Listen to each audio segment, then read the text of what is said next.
Temos pela frente as eleições municipais talvez mais importantes da história da cidade do Rio de Janeiro. Para tanto, a FEComércio está criando um espaço para que os candidatos possam vir aqui e expor suas ideias, os seus planos para a cidade do Rio de Janeiro. A pandemia que estamos vivendo trouxe com tintas muito fortes as nossas deficiências, problemas e diferenças sociais. As eleições municipais entendo que são as mais importantes de todo o processo eleitoral, pois impactam na nossa vida, no nosso dia a dia. Então, esperamos que todos possam aqui expor igualmente todo o seu planejamento para a cidade do Rio de Janeiro e que possa, para facilitar a vida do eleitor em decidir quem será o seu representante na cidade do Rio de Janeiro. Sejam bem-vindos, desejo sucesso a todos e que utilizem esse espaço de uma forma produtiva e que possam efetivamente trazer ao eleitor uma visão clara do futuro da nossa cidade. Muito obrigado.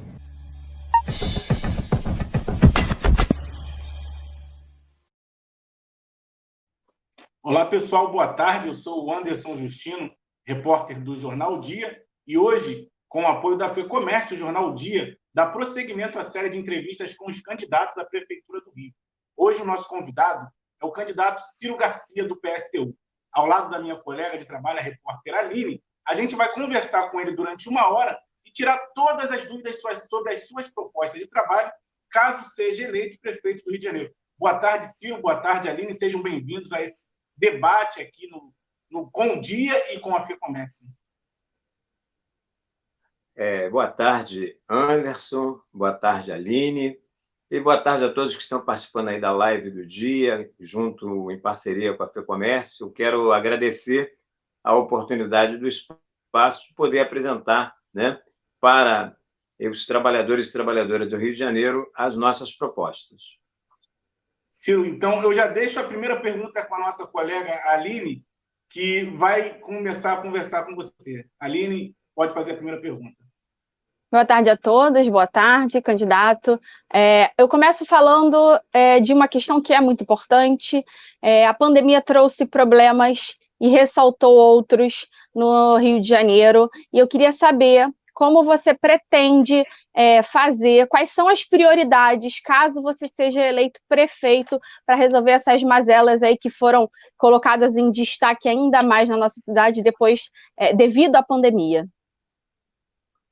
Olha só, Aline, eu costumo dizer que, na verdade, essa pandemia nos pegou aqui do Rio de Janeiro com os piores governos que nós poderíamos ter. No governo federal, que saiu daqui da cidade do Rio de Janeiro, era um parlamentar daqui da nossa cidade, nós temos um verdadeiro genocida, né, que minimizou o tempo todo a pandemia, dizendo que era gripezinha, inventando remédios como cloroquina e outras coisas mais, demitindo técnicos da saúde, demitindo médico para botar um general que nem sabia o que era o SUS. Então, a destruição começa de cima. Chega no governo estadual, né, o envolvimento aí com a corrupção na construção dos hospitais de campanha, e que faz até com que hoje o Witzel esteja afastado, né, impeachmentado, e, concretamente, você tem um Cláudio Castro no lugar dele, que também é investigado sobre corrupção, e vai ser julgado por uma Assembleia Legislativa que deu posse, ninguém pode esquecer, de parlamentares na cadeia, e que continuam na cadeia alguns deles. E o presidente da Assembleia, que é o André Siciliano, ligado ao PT, envolvido também em investigações de corrupção. Então, aqui para o Rio de Janeiro, tinha que ser fora todos eles eleições gerais. No caso, em particular, do município, a pandemia pegou um sucateamento total, né, da saúde primária. O Crivella já tinha desarticulado várias equipes da saúde da família, demitindo milhares, cerca de 6.000 profissionais da saúde foram demitidos durante a gestão do Crivella. Então, concretamente, a pandemia pegou uma saúde na nossa cidade completamente, a saúde pública, despreparada para isso, fruto do desmonte do Crivella. Então, em relação à pergunta que você me fez, a pandemia continua. Nós não sabemos ainda exatamente nem quando ela vai terminar, até porque as vacinas continuam em teste, nós não sabemos quando elas estarão prontas e o seu grau real de eficácia. Então, algumas das questões. Nós pretendemos gerir uma saúde pública que seja efetivamente 100% pública. Então, rompimento imediato com todas as OSs, que nada mais são do que transferência de verbas públicas para iniciativa privada e um antro de corrupção. Nós queremos, inclusive, estatizar, no caso, municipalizar os hospitais privados, porque é um absurdo que pessoas morram porque fica esperando vaga de leito em UTI no SUS e sobrem vagas de leito em UTI na rede privada. Isso não é um absurdo. Vidas importam, todas elas, e não apenas as vidas que têm dinheiro para pagar um tratamento. Então, nós temos que municipalizar. Nós temos que, a partir disso aí, fazer com que uma saúde 100% pública, né, porque saúde não é mercadoria, ela seja gerida por conselhos populares, formado pelos profissionais da saúde e a população usuária, né? Conselhos populares que vão se formar a partir de locais de trabalho, locais de moradia, locais de estudo, e que vão dizer exatamente aquilo que a gente tem que fazer, que significa reequipar a saúde primária, reequipar as clínicas de família, construir, inclusive, clínicas de família e hospitais, onde fizer necessário. Agora, para isso, Aline, eu tenho que dizer também de onde vou tirar os recursos. Porque o candidato que diz que vai investir em saúde, que saúde é prioridade, que educação é prioridade, e não diz de onde vai tirar, ele está mentindo para o eleitor. E aí, para a gente poder fazer essas coisas que eu estou me referindo, nós temos que tirar de quem tem. Então, nós temos que fazer com que os ricos paguem pela crise. De que maneira? Suspendendo o pagamento da dívida pública, que nada mais é do que verbas para ir para o cofre dos banqueiros e dos grandes fornecedores da prefeitura, empreiteiros e outros fornecedores da prefeitura.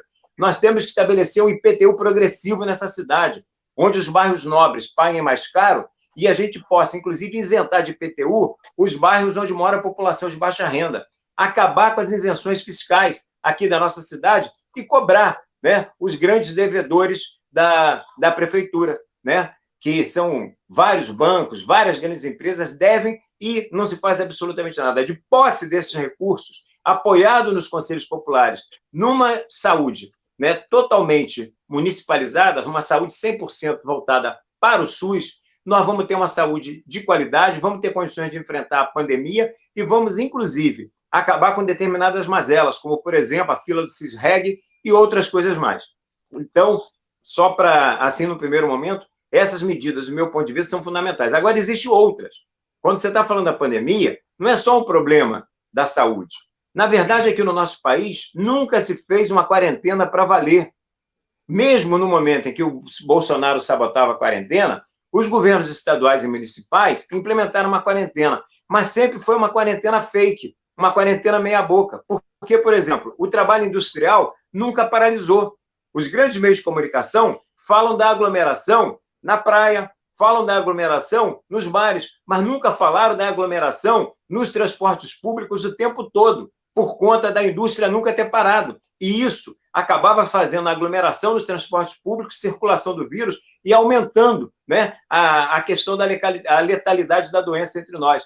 Então, mas também para você fazer uma quarentena para valer, tem que ter medidas. Então, além das medidas de saúde que eu coloquei, nós temos que estabelecer, e questões que algumas não são de alçada do prefeito, mas que quem estiver ocupando uma prefeitura da importância do Rio de Janeiro, a segunda maior cidade do país, tem condições de fazer ecoar, né, suas propostas pelo país inteiro, nós temos que garantir a amplitude do auxílio emergencial, tanto do ponto de vista da abrangência, quanto do ponto de vista do seu valor. Nós temos que garantir licença remunerada com estabilidade no emprego para todos os trabalhadores. Nós temos que garantir que aquelas pessoas que morem em locais insalubres, em casas, nas favelas, sem saneamento básico, sem água encanada, sem nada disso, que sejam transferidos para hotéis que estão fechados, ou que estão funcionando abaixo da sua capacidade, com verbas pagas pela própria prefeitura, para que essas pessoas tenham condições de exercer a sua quarentena. Temos que ser categórico em relação à não volta das aulas presenciais.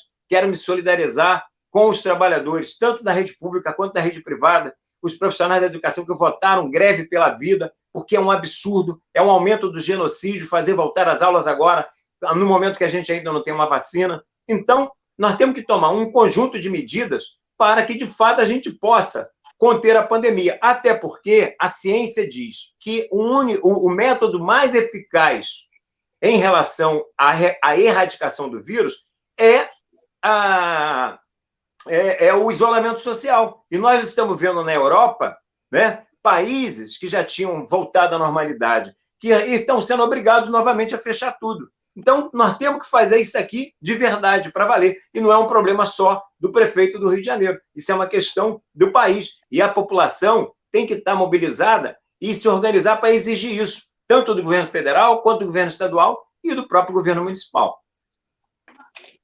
Eu queria lembrar a todos que o nosso debate está sendo feito todos os dias no auditório da FEComércio, mas por questões de segurança também, por conta da pandemia da Covid-19, a gente deixou com que os candidatos escolhessem um local para poder debater e apresentar as suas propostas. E foi o que aconteceu com o candidato Ciro. Ele decidiu debater de casa, e isso é super normal. Alguns dos nossos seguidores estão perguntando aqui nas nossas redes sociais, e eu só estou fazendo esse esclarecimento.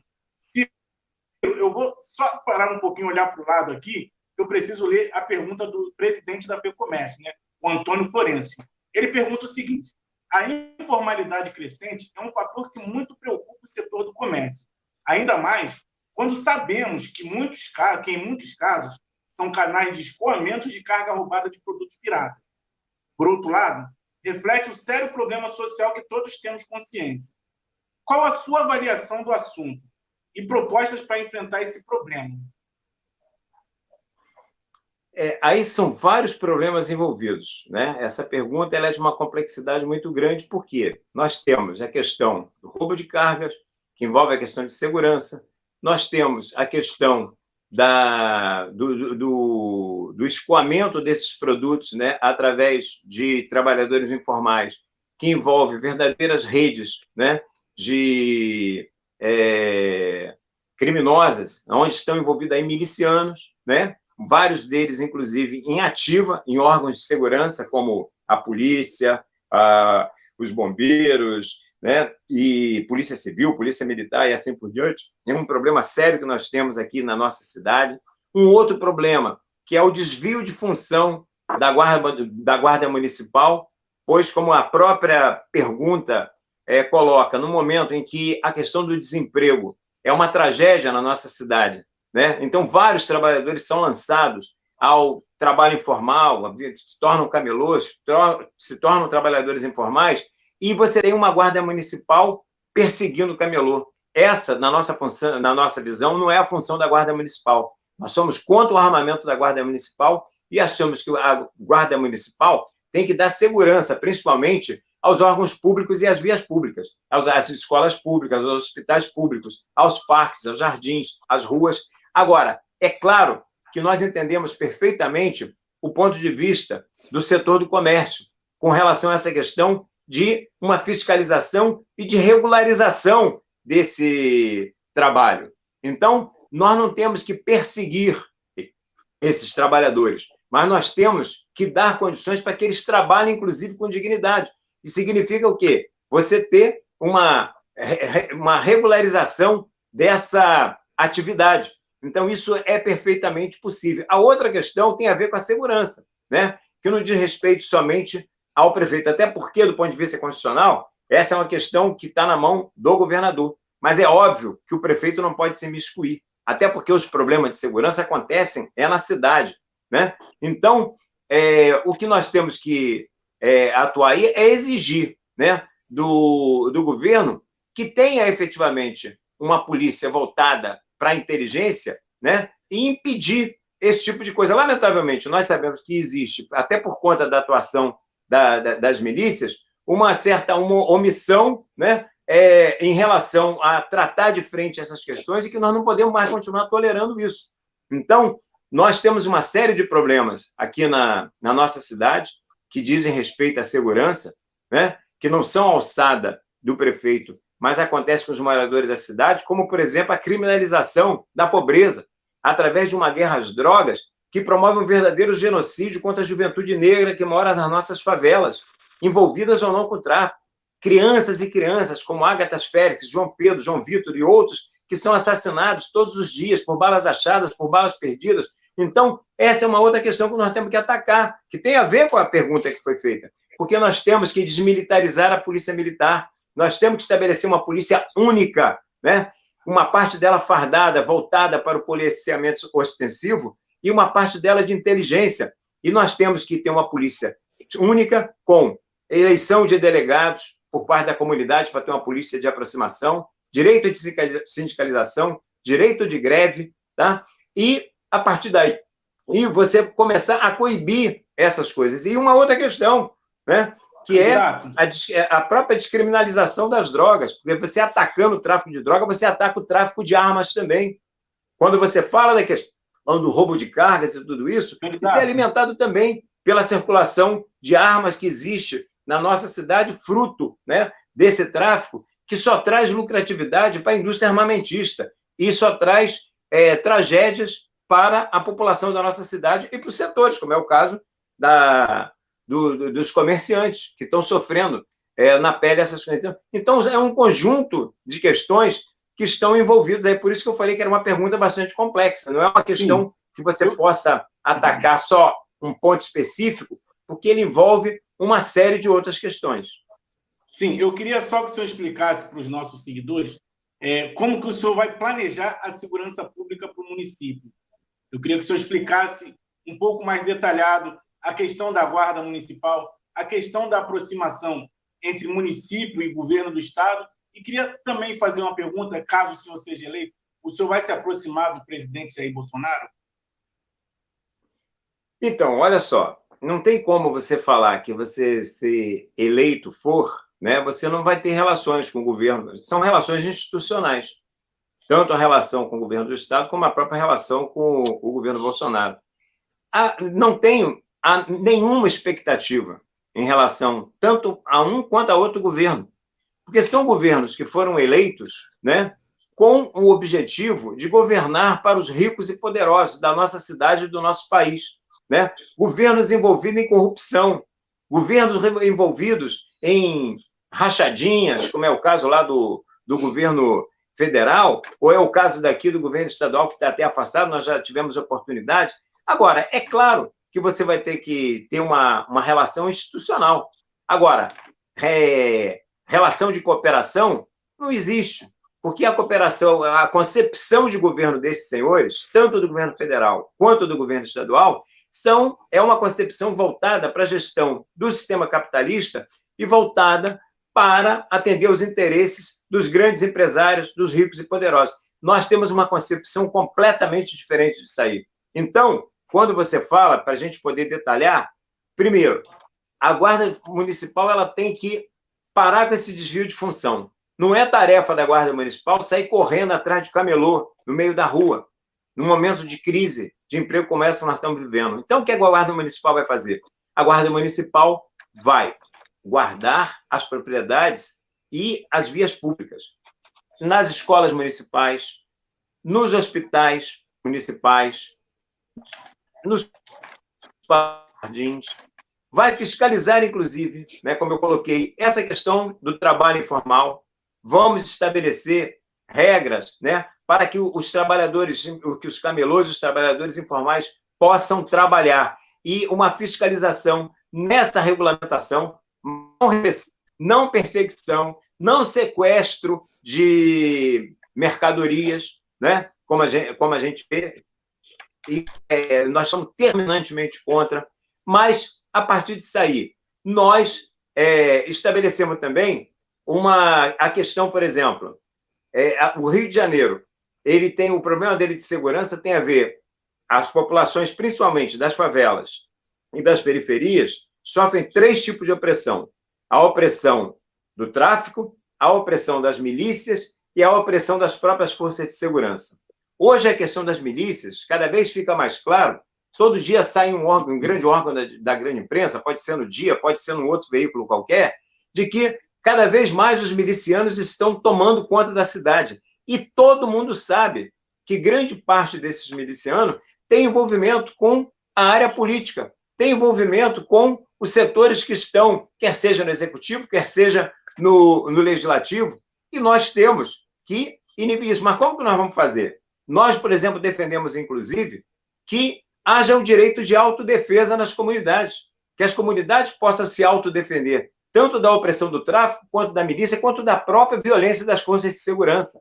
Nós somos contra, por exemplo, essa questão das operações da PM, principalmente em momentos quando nós estamos durante um ano letivo, porque cada vez que tem uma operação policial, são dias e dias que as crianças que estudam naquelas escolas ficam sem aula, e depois vem a burguesia e um setor da classe média falar em meritocracia.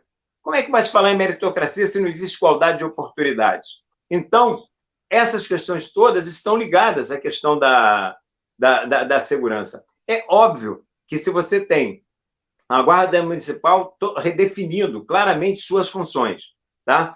Mas essa questão que eu falei, dos próprios conselhos, né, populares, que no caso aí se transformaram em comitês, inclusive de autodefesa, de auto-organização, né, das próprias comunidades, a partir daí nós vamos pressionar o governo estadual para que ele mude essa política de segurança que é implementada. Nós defendemos, por exemplo, uma polícia de aproximação, que os delegados sejam eleitos, como é, por exemplo, lá nos Estados Unidos, onde os xerifes são eleitos. Nós queremos que a polícia se imponha pelo respeito, e não pela repressão, e não pelo medo.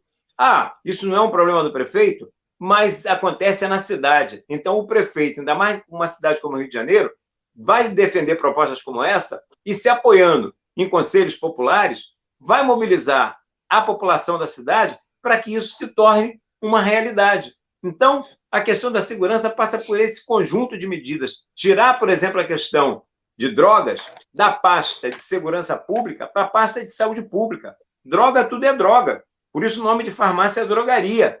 A diferença é que tem drogas lícitas e ilícitas.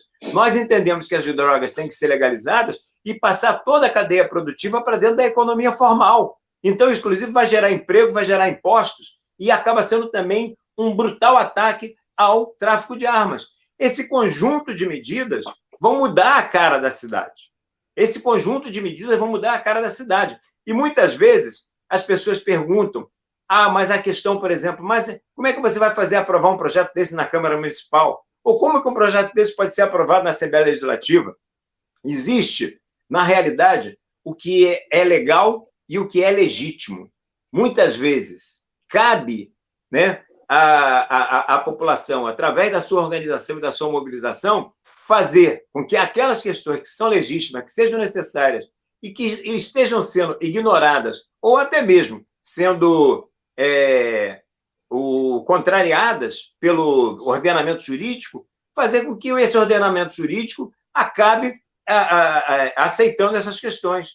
Então, esse conjunto de medidas que eu acabei de me referir, sendo que algumas são de âmbito da prefeitura, outras são de âmbito do governo estadual, vai depender de organização popular, de mobilização, e para isso nós pretendemos exercer o nosso governo apoiado nos conselhos populares, essa é a questão fundamental, apoiado em conselhos populares, e nós vamos, num processo de convencimento da população da justeza da proposta e da necessidade da sua implementação, fazer valer a verdadeira correlação de forças que existe na sociedade, que a maioria da sociedade são de trabalhadores e trabalhadoras, né, que estão todo dia à mercê, né, de uma política de segurança que não é segurança pública, é segurança dos bens privados, dos ricos e poderosos. E para os pobres, o que resta é a questão do genocídio da juventude, como eu já falei, nas favelas, a insegurança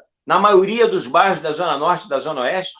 É uma coisa completamente diferente a segurança que existe na Zona Sul em relação à segurança à medida que você vai avançando para dentro da Zona Oeste e chegando mais para Campo Grande, para Santa Cruz, é um abandono total da segurança pública, está tudo na mão das milícias, está tudo dominado.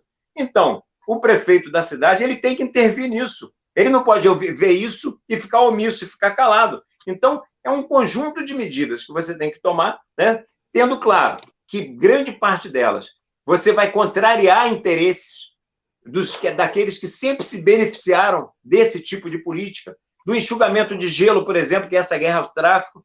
Se guerra ao tráfico acabasse, o Rio de Janeiro já tinha acabado com o tráfico há muito tempo, porque são milhares e milhares de mortes, principalmente da juventude negra nessa cidade. Entra ano e sai ano, né? E é uma polícia que mais mata e uma polícia que mais morre. Então, essas coisas têm que ser modificadas. E não pode o prefeito da segunda maior cidade do país, onde os moradores da cidade é que sofrem na carne, sofrem na pele, sofrem nos seus corações e mentes, por conta das tragédias familiares que acontecem todos os dias, as consequências de tudo isso, e o prefeito fica omisso, porque a Constituição diz que a segurança dele é a Guarda Municipal. Não. Quando nós vamos discutir segurança, nós vamos discutir tudo aquilo que afeta a questão da segurança dos moradores da nossa cidade.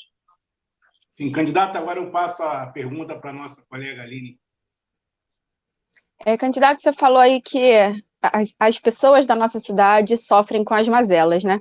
Uma realidade desse sofrimento na vida do carioca em relação ao transporte público. É uma questão muito complicada, as pessoas enfrentam todos os dias o transporte público lotado, esperam longos minutos por um ônibus ou trem, seja qual for o transporte, o sofrimento é grande. Eu queria saber quais são as propostas que o senhor tem para poder resolver essa situação que o carioca enfrenta aí já há anos. Aline, essa questão do transporte, ela é vital, até porque é uma covardia, né? As tarifas que nós pagamos aqui no transporte público da nossa cidade são caríssimas e os serviços prestados são de péssima qualidade. E quem mais gasta, né, com item no seu orçamento relativo a transporte é quem mora mais distante e que tem que trabalhar no centro da cidade, por exemplo. Então, essa questão do transporte público é central. Nossa proposta é a municipalização de todo o transporte público. É a municipalização de todas as empresas privadas rodoviárias sem nenhum centavo de indenização para a FETransport, que já, ou através de métodos legais, através de leis que eles compram na Assembleia Legislativa e na Câmara Municipal, ou através de corrupção, já roubou demais o povo dessa cidade. Então, expropriação de todas as empresas de transporte rodoviário, todas elas municipalizadas, acabar com a dupla função, acabar com uma série de coisas, estabelecer rotas que contemplem toda a cidade para acabar também essa política de domínio de vans nas mãos de milicianos, principalmente na zona oeste da cidade, tá? Então, essa é uma primeira questão. Uma segunda é mudar o modal da cidade de rodoviário para ferroviário. É impossível uma megalópole do tamanho do Rio de Janeiro, né, não ser a sua maior circulação de trabalhadores e trabalhadoras, né, da população, ser através de um modal ferroviário. Isso é um absurdo. Então, mudar as linhas do BRT para VLT, tá? Porque, além de tudo, é um transporte menos poluente, mais eficiente, menos oneroso, tá? Modificar completamente as rotas das linhas de ônibus já existentes para que elas alcancem, inclusive, toda a Zona Oeste, e sem exceção, para que não haja essa coisa das pessoas, quanto mais distantes, mais penalizadas elas são com relação ao transporte. E dentro dessa lógica, né, de que eu acho que o transporte público é uma questão vital e ele tem que ser todo estatizado, desde a prefeitura fazer uma campanha pela reestatização do metrô, reestatização da supervia e reestatização das barcas. Inclusive, muitas vezes as pessoas falam de que tem toda uma falácia, né, de que a iniciativa privada é mais eficiente do que o serviço estatal. Isso é uma grande mentira. Se a gente comparar, por exemplo, não precisa ir muito longe, todo mundo aqui, várias das pessoas que estão me vendo nessa live, já foram a São Paulo. É só comparar o metrô de São Paulo, que é estatal, né? A maioria dele, porque tem uma parte dele, que é a linha 4 lá, que foi privatizada, mas a esmagadora maioria do metrô ainda é estatal. Com o metrô do Rio de Janeiro não tem nem comparação. O que o metrô de São Paulo atende, o que o metrô do Rio de Janeiro atende. E o metrô do Rio é privado e o de São Paulo é estatal. Várias capitais do mundo, os metrôs são estatais. Então, isso é uma balela, né? Na verdade, é mais uma tentativa de tirar, enriquecer a uma meia dúzia, que é a tarefa do sistema capitalista, né? Concentrar riqueza na mão de alguns poucos. Bom, de posse de um transporte estatizado, né? Totalmente municipalizado e com mudança do modal de rodoviário para ferroviário, interligação da supervia com o metrô, construção de outras linhas de metrô, inclusive, né, dentro das necessidades, como é que a gente vai fazer para fazer isso? Vamos nos apoiar em conselhos populares, formados pelos profissionais de transporte quer seja rodoviário, quer seja ferroviário, tá? E os usuários, e os trabalhadores que são os usuários desse transporte. E a partir desses conselhos populares é que nós vamos traçar as diretrizes de o que nós devemos fazer exatamente para que a gente tenha um transporte eficiente, um transporte que não seja seletivo, onde você tem lugares onde as pessoas têm transporte público relativamente de qualidade e uma grande maioria totalmente abandonada. Nós vamos mudar isso totalmente e passa por essas medidas que eu coloquei. Tanto a questão da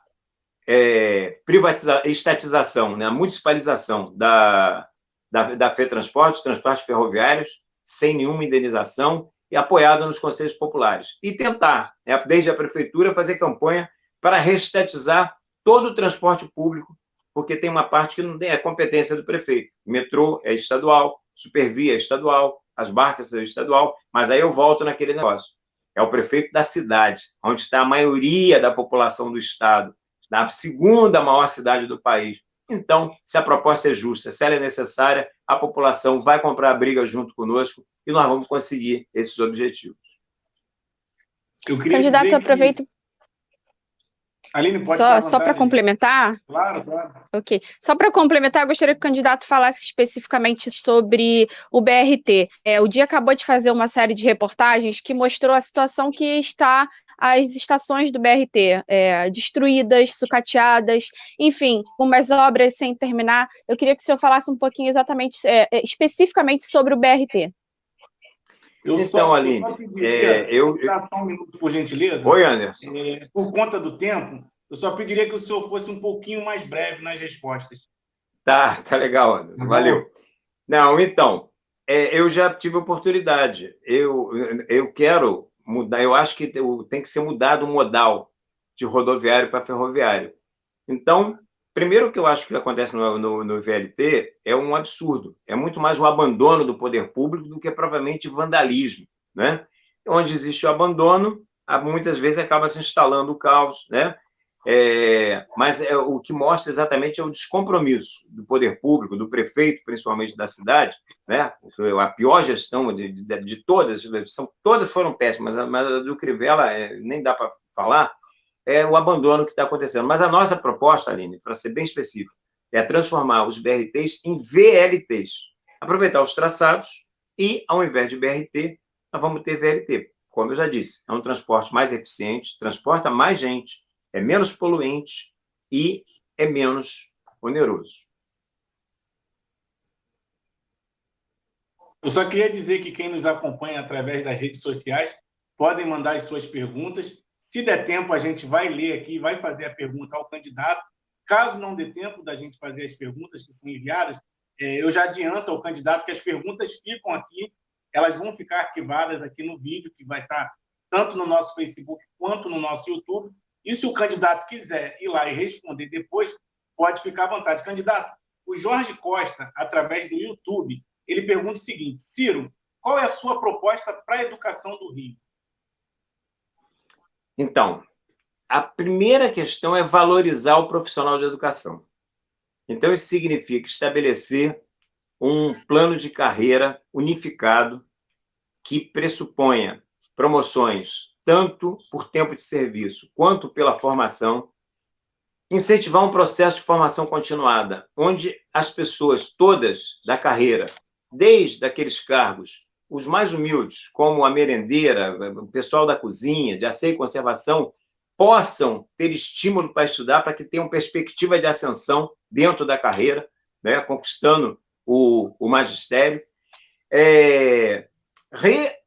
Reequipar totalmente as escolas através da construção de bibliotecas, laboratórios, quadras, né, para que as pessoas possam ter atividades esportivas, desenvolver atividades culturais, contratação de profissionais através de concurso público, mas sem esquecer a efetivação daquelas pessoas que já trabalham há anos nas cozinhas, né, e nas creches da nossa cidade, mas acabar com essa farra de OS. Então, efetivar essas pessoas, principalmente pessoas ligadas a trabalho de cozinha, trabalho de asseio e conservação, que às vezes ficam à mercê nas trocas aí de uma empresa por outra, de OS, dessas empresas terceirizadas, ficam 1, 2, 3, 4 meses sem receber salário, que é uma covardia. Então, nós defendemos a efetivação, mas isso não é trem da alegria, porque nós defendemos o Estatuto do Concurso Público, nós somos radicalmente contra essa reforma administrativa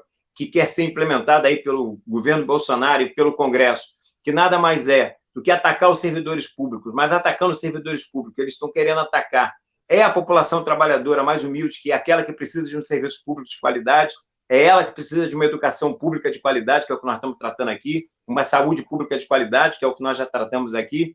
Então, nós temos que valorizar o profissional de educação, construir escolas onde elas se fizerem necessárias, construir uma demanda enorme de creches que existe na nossa cidade. Nós temos que fazer uma construção enorme de creches. Isso tudo você vai fazer, além dos recursos advindos daquelas medidas que eu já coloquei aqui no início da entrevista, nós temos que estabelecer um plano de obras públicas, aonde nós vamos, né, apoiado nos conselhos populares, em fazer os investimentos, fazer os gastos necessários. No caso aqui da educação, são esses que eu falei. Vamos construir escolas aonde se fizer necessário. A demanda de creches, são centenas de creches que têm que ser construídas, tá?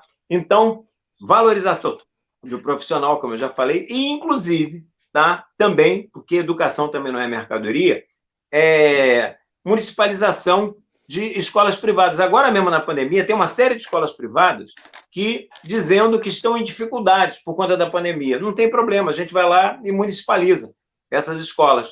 E vamos, através de conselhos populares formados por profissionais de educação e a comunidade escolar, que são pais e mães de alunos, né, os servidores da educação, professores, os técnicos, o pessoal que trabalha na cozinha, todos, né, vamos estar em conselhos populares junto com a população, com a comunidade escolar formada por pais, por mães de alunos, e são esses que vão estabelecer as prioridades e o que a gente tem ou não que fazer. O dinheiro, já disse de onde que a gente vai tirar, e o como fazer vão ser apoiados nos conselhos populares. Complementando essa questão da educação, candidato, eu gostaria de perguntar sobre uma situação que nós estamos enfrentando. Com a pandemia, os alunos tiveram que estudar remotamente, e uma que foi difícil para alunos da escola particular é ainda mais difícil para alunos da rede pública. A grande maioria não tem internet em casa, ou só tem acesso à internet a apenas um celular, que é para a família inteira usar. Enfim, uma série de questões que com certeza já estão provocando essa desigualdade na educação. O senhor é uma pessoa ligada à educação, é professor. Queria que o senhor falasse como o senhor vai fazer, caso seja eleito prefeito, para equilibrar, para trazer a igualdade nessa questão da educação. Então, Aline, essa sua pergunta é excelente, porque nós vivemos num país onde existe uma exclusão digital imensa, né? Você mesmo já elencou aí as dificuldades, né? Não é todo mundo que tem um celular de última geração, um smartphone, não é todo mundo que tem um tablet, que tem um notebook, que tem um computador em casa, e muitas pessoas, às vezes, não têm uma rede, né, de internet, um sinal de internet, um Wi-Fi, né, de qualidade. Então, depende do plano, depende de uma série de coisas. Então, a primeira coisa a ser feita é acabar com a exclusão digital. De que maneira você vai acabar com a exclusão digital? É tarefa, obrigação da prefeitura fornecer para todos os alunos da rede pública condições dele ter acesso à questão, ao mundo digital. Tá? Independente da pandemia ou não, é só o problema de nós estamos precisando de aula em AD. Porque hoje, né, com as tecnologias de informação, com todas as transformações que o mundo está passando, e elas são cada vez mais aceleradas, isso é uma questão vital, né? Inclusive de sobrevivência, de perspectiva, de futuro de todos esses alunos. Então, garantir uma internet de qualidade para todos, garantir equipamento para todos. Então, essa é uma tarefa do poder público, né? Não pode ser o poder público o responsável por essa desigualdade que você acabou de mencionar, essa verdadeira covardia que é você ter aqueles que podem estudar nos Santos Milagrosos, né, como dizia uma amiga minha, que é o São Bento, o Santo Inácio, o Santo isso, o Santo aquilo, e as escolas públicas, onde as pessoas, como você bem colocou, não têm o mínimo acesso a determinadas condições. Então, é tarefa do poder público ter propostas de garantir uma isonomia 100% em relação a essa questão. Então, isso passa por fornecimento, além de equipar as escolas, porque você tem que ter laboratórios digitais que funcionem também nas escolas, né? Você tem que dar essas condições, mas para cada aluno, equipamento, sinal de internet de qualidade, tá? E fazer com que ele possa efetivamente... Por exemplo, no caso que eu acabei de falar, tem muitas residências, você mesmo falou isso, em que às vezes a pessoa só tem um aparelho, mas às vezes tem um aparelho e não tem nenhum lugar para a pessoa poder ser mais reservado para ela poder estudar. Então, essas questões, por exemplo, pode passar. As escolas estarem abertas, laboratórios onde as pessoas possam estar exercendo esse tipo de atividade. Mas num caso como esse, que nós estamos vivendo da pandemia, e eu já falei aqui, eu sou totalmente contrário à volta das aulas presenciais, o primeiro passo do poder público é garantir a equanimidade no tratamento para todos os estudantes da rede pública. Não pode ser que quem seja de família, que tenha dinheiro, tenha um tipo de acesso à educação e quem não tem, não tem acesso à educação, porque, na verdade, é isso que está acontecendo. Quem não tem, não está tendo acesso à educação. Então, isso tem que ser corrigido. Candidato, eu vou ler duas perguntas aqui que são super parecidas. A primeira, elas foram enviadas para o nosso YouTube, né? A primeira é do Yuri Oliveira. Ele pergunta o seguinte: Ciro, o Carioca paga valores altos em pontos turísticos que deveriam pertencer ao povo, como o Maracanã e a Sapucaí e o Corcovado. E ele inclui também aqui o Pão de Açúcar. Ele pergunta ao senhor: o senhor pretende colocar valores populares para estes lugares? E a segunda pergunta, ela foi enviada pela Belle Ribeiro. Ela pergunta o seguinte: Ciro, quais os seus projetos para o Carnaval e outros setores turísticos da capital? Tá. Bom, primeiramente vamos falar do Maracanã. Eu sou, né, como vocês podem ver, eu cheguei aqui no Rio de Janeiro com 6 anos de idade, eu sou botafoguense, eu vi Garrincha jogar e eu frequentei o Maracanã, tanto na arquibancada quanto na galera lá, né, os Geraldinos e Arquibados, na geral, né? Então, era uma coisa extremamente democrática e popular. Eu sou radicalmente contra a privatização do Maracanã. Lutei contra essa privatização. E acho que o Maracanã tem que ser estatizado ou municipalizado, no caso, já que nós estamos falando de eleições municipais, né? Os preços, né, tanto dos espetáculos de esporte quanto culturais têm que ser necessariamente acessíveis. Não pode ser que quem tem acesso... Você, por exemplo, vê um jogo do Flamengo, que é a maior torcida, né? É o time da massa, e quando você é enquadrado na televisão, só tem branco. Onde é que estão os negros do Flamengo? Onde é que está a torcida do Flamengo? Então, isso tem a ver com um processo de elitização dos esportes e da cultura que é inadmissível. Nós defendemos, né, que essas questões sejam efetivamente democratizadas. Então, nós defendemos o Maracanã, né, estatizado, com preços populares, para que todos tenham acesso a essa que é uma questão muito importante na nossa cultura, que é o futebol. Da mesma forma, a questão do carnaval. É um crime o que esse prefeito fez com o carnaval, né? Ele pensa que ele é pastor da igreja dele, não prefeito da cidade, onde a questão do carnaval é uma das maiores manifestações culturais da cidade. É um cartão de visita do Rio de Janeiro para o mundo inteiro. E o cara se recusa a dar a chave para o Rei Momo, se recusa a dar investimentos públicos para o carnaval. Então, isso é um absurdo, né? Esse cara não tem, ele pensa que o Rio de Janeiro é sei lá, mais uma parte das suas concepções da igreja que ele pertence, que é um direito dele.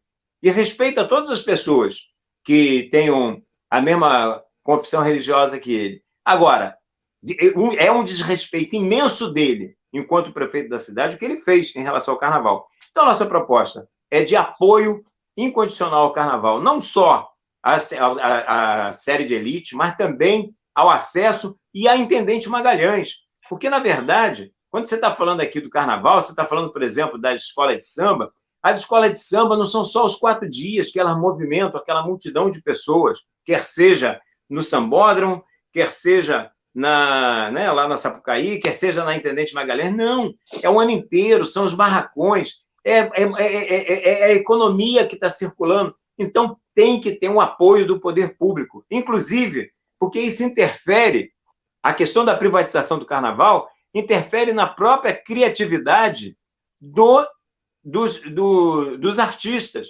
porque com essa história das escolas terem que recorrer a patrocínio, os enredos são amarrados com o patrocinador. Isso acaba inibindo a própria criatividade dos sambistas, que são maravilhosos. A gente luta, por exemplo, para que tenha o estudo da África obrigatório. Aqui no nosso país, é uma lei que foi aprovada desde o início dos anos 2000 e que nunca foi implementada nas escolas, mas nós temos todos os anos nos desfiles das escolas de samba, nos enredos das escolas de samba, a história da África, a história dos heróis negros, a história do nosso povo sofrido, que é aquele que construiu as riquezas, que foi escravizado e é o responsável pela acumulação do capital nesse país e que depois que foi liberto, entre aspas, com uma mão na frente e uma atrás, foi formar as favelas aqui da nossa cidade. O carnaval resgata isso.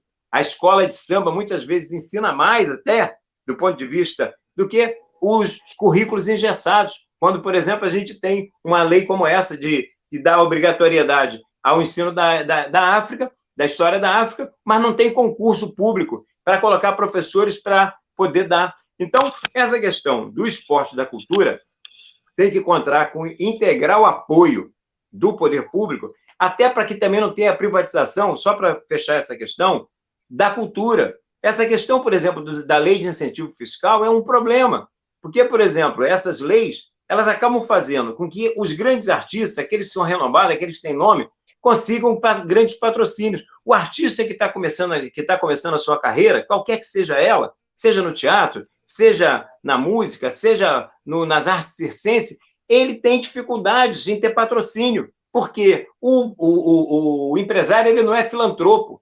O empresário faz investimento e quer retorno financeiro. Então, ele vai financiar quem já tem nome, quem já tem mercado. Então, tem que ser um compromisso do poder público, da prefeitura, tanto com o esporte quanto a cultura, em todos os sentidos. Por exemplo, é um absurdo essa questão da criminalização que se faz em relação ao funk. É uma das principais manifestações culturais da juventude, das nossas favelas, da juventude que habita a nossa cidade, que, inclusive, várias pessoas do asfalto vão para dentro dos bares funk porque gostam dessa manifestação, e a gente acaba sendo estigmatizado, acaba sendo criminalizado. Então, tem que contar com o apoio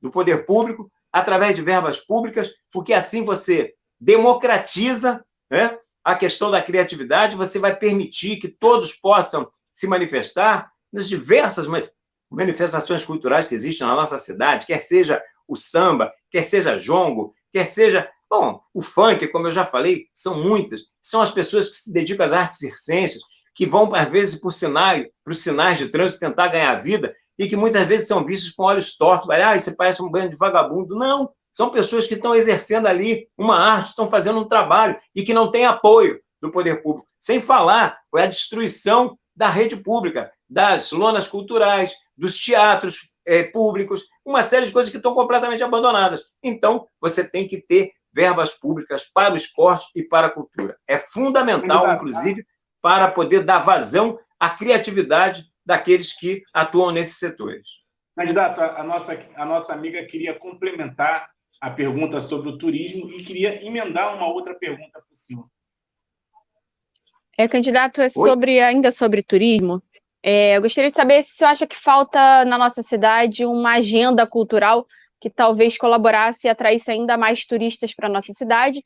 E uma outra questão que eu gostaria que o senhor falasse sobre a questão da população de rua, que a cada dia tem aumentado mais, a questão da pandemia agravou ainda mais essa situação, muitas pessoas não tiveram como arcar com despesas de seus aluguéis e foram parar nas ruas. Queria que o senhor falasse um pouquinho sobre isso também, se existe algum projeto, se está incluído no seu plano de governo, resolver essa situação. Tá.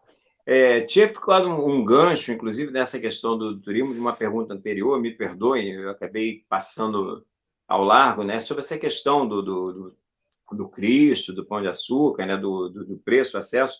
Bom, todas essas questões têm que ser democratizadas. É um absurdo. O carioca, né, mesmo com essa... pagando... tem um abatimento para quem é do Rio, para quem é da cidade, mas os preços são exorbitantes. Então, esses pontos, nós temos que dar condições que as pessoas frequentem e que toda a população do Rio de Janeiro, principalmente a população trabalhadora, de baixa renda, possa também ter acesso a essas questões. Tá? Em relação à questão do... agora, sobre... Antes da população de rua, você, Aline, fez uma...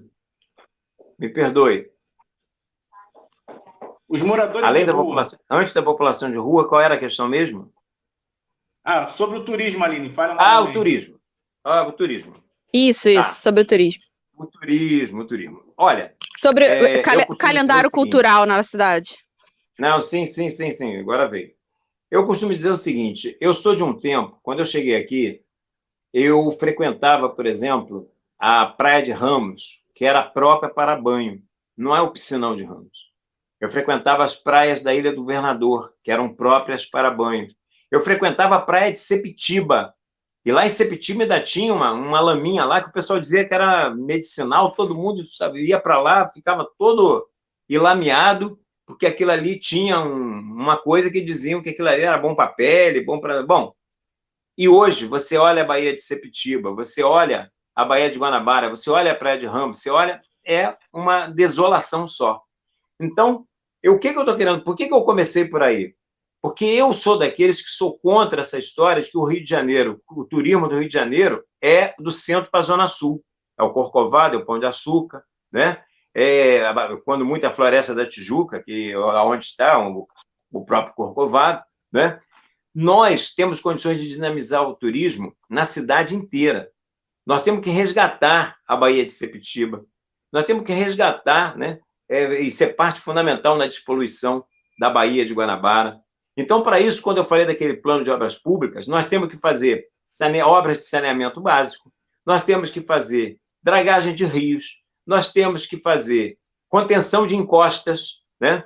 Nós temos que fazer transferência de moradores de área de risco para moradias populares financiadas pela prefeitura, tá? Mas dentro da própria localidade que ele mora, para que não essa política de jogar as pessoas para lugares ultra distantes, sem infraestrutura, não, para que ele não perca seus laços culturais, seus laços de família, seus laços de amizade, a questão do emprego, a questão da escola. Então, nós vamos financiar ali, urbanizar as favelas, urbanizar, de fato, as favelas, água encanada, coleta regular de lixo, né?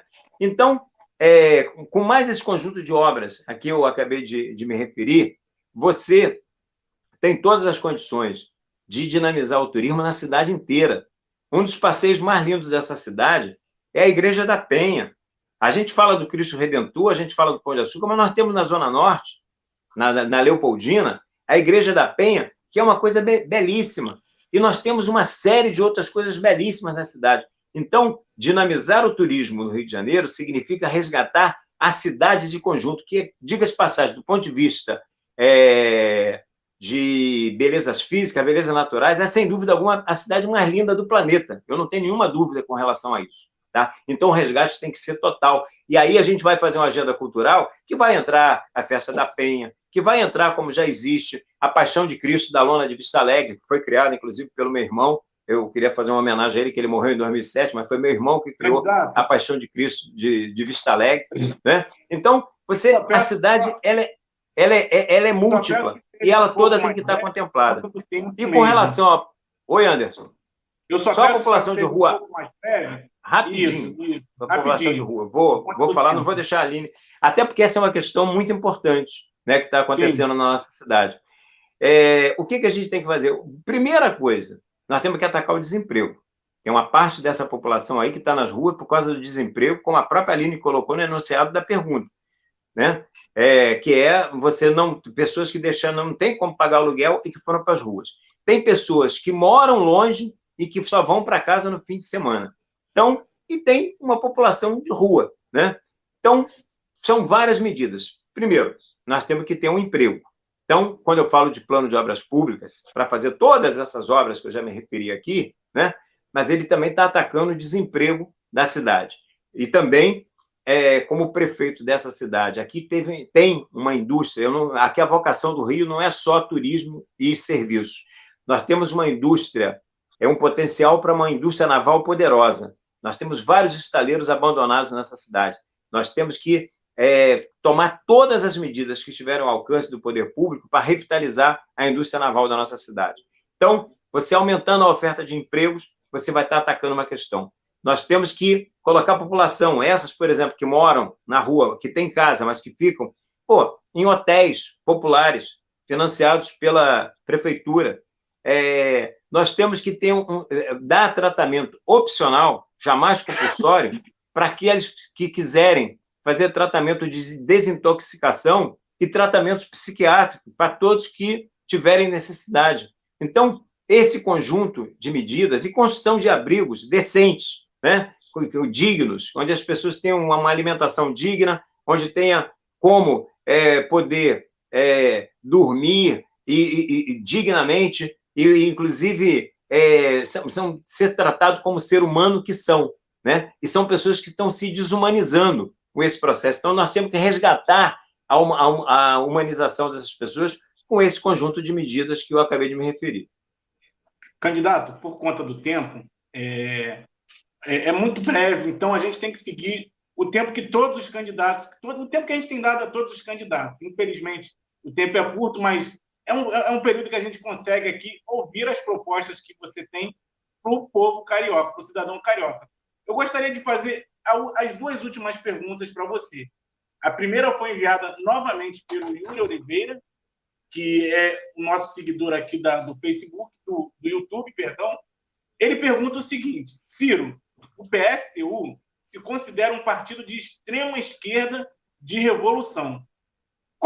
Diante disso, ele pergunta, qual a revolução que você fará na cidade do Rio, caso seja eleito? Eu já emendo também para você se despedir dos nossos seguidores aqui pelo seguinte: por que o Ciro precisa ser prefeito do Rio? Olha, essas duas perguntas elas se combinam perfeitamente. Primeiro, uma questão. A sociedade não está dividida em esquerda e direita. Então, essa coisa de extrema-direita, extrema-esquerda, a sociedade está dividida em classes sociais. E você tem, de um lado, a burguesia, que são os grandes empresários detentores dos meios de produção, e você tem o proletariado cá embaixo, em diversas camadas, classe média, setores mais proles, setores que estão mais na informalidade, né, mais vulneráveis, mas é o grande proletariado, tá?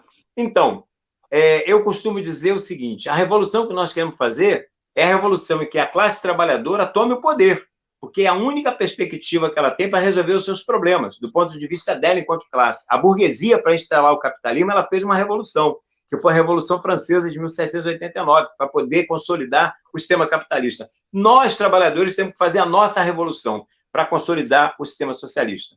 Em relação a esse processo, eu costumo dizer o seguinte: são 14 candidatos na cidade do Rio de Janeiro, mas só são 2 projetos, 13 de gestão do capital e que é uma alternativa socialista e revolucionária.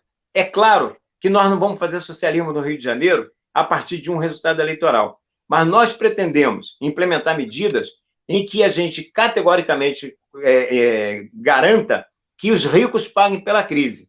E para que os ricos paguem pela crise, além daquelas medidas que eu já falei, suspensão do pagamento da dívida pública, IPTU progressivo, fim do incentivo fiscal para grandes empresários, esse governo tem que estar apoiado nas mobilizações populares, nos conselhos populares, formados por local de trabalho, local de moradia, local de estudo. É aí que nós vamos fazer com que, nesses conselhos populares, nós vamos estabelecer as necessidades, né? Tudo aquilo que for necessário o poder público fazer, e são esses conselhos populares que vão dar sustentação ao governo. Então, esses conselhos populares, eles vão ser tanto funcionar do ponto de vista organizativo, vão ser organizações fundamentais, mas também vão ser as pontas de lança de um processo de mobilização, porque todas as medidas que nós queremos tomar numa cidade como o Rio de Janeiro, que é fazer com que os ricos paguem pela crise, vão ter que se apoiar num amplo processo de organização e mobilização dos trabalhadores. E essa é a questão que eu tenho que colocar para vocês. Por conta do nosso tempo, por que o Ciro Garcia merece ser prefeito da cidade do Rio de Janeiro? Você tem 30 segundos para responder isso. Olha, o Ciro Garcia merece ser prefeito do Rio de Janeiro porque o Ciro Garcia é a única candidatura que coloca categoricamente de que aqueles que constroem a riqueza dessa cidade, que são os trabalhadores e as trabalhadoras, têm que gerir essa riqueza e têm que usufruir dessa riqueza. O Ciro Garcia merece ser eleito para prefeito do Rio de Janeiro porque o Ciro Garcia é a única alternativa socialista e revolucionária para os trabalhadores e trabalhadoras do Rio de Janeiro. Pessoal que acompanhou aqui a nossa live com o candidato Ciro Garcia, do PSTU, a gente agradece a participação de todos vocês. Amanhã a gente dá prosseguimento a esse ritual de entrevistas com os candidatos à Prefeitura do Rio. Amanhã o nosso convidado é o Henrique Simonar, do PCO, e convidamos vocês que acompanharam a gente hoje aqui com o Ciro a nos acompanhar amanhã. Ciro, muito obrigado pelos seus esclarecimentos aqui na nossa live. Aline, eu agradeço também a participação da repórter Aline. E amanhã a gente está de volta com a nossa mediadora, a Bruna Fante. Muito obrigado e boa tarde a todos vocês. Eu aqui agradeço. Um grande abraço para você, Anderson. Um grande abraço para você, Aline. Muito obrigado pelas perguntas, não só de vocês, como de todo mundo que participou da live. Boa tarde, obrigada.